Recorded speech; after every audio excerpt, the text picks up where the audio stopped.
Hi, I'm Hari Srinivas, and welcome to another edition of Take on Fake.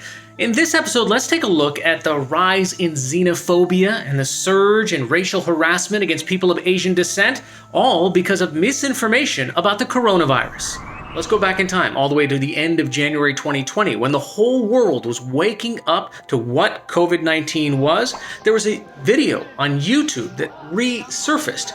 The title of it was, "Do You Get Sick from Eating Bat Meat and Bat Soup?" It showed up in lots of places like here, and even here. The commenters didn't just attack the woman that was in the video, they attacked everything about Chinese people, their eating habits, their culture.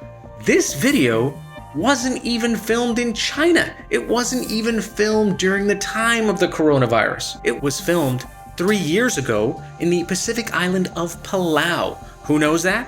The travel vlogger who made it, Wang Mengyun. This example is part of a larger pattern of misinformation where people take things out of context. Why would somebody do this? Well, because it gets a huge reaction online. The more emotional and vitriolic they can get anyone that's reading this, well, that means more comments, that means more clicks, that sometimes means more advertising. Unfortunately for Wang Mengyun, the travel vlogger, this became fuel for attacks against her and Asian people in general. Hi, I'm so sorry, but I think that was a very racist comment. Yeah? Yeah. Wow, great.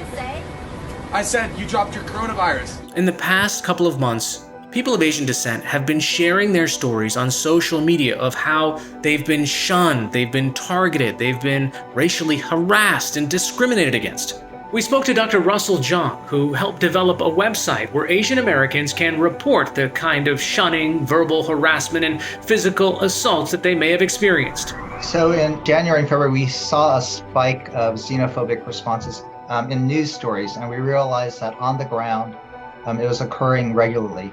And so with my partner organizations, Chinese for Affirmative Action and A3PCON, we set up a website to collect self-reported incidents.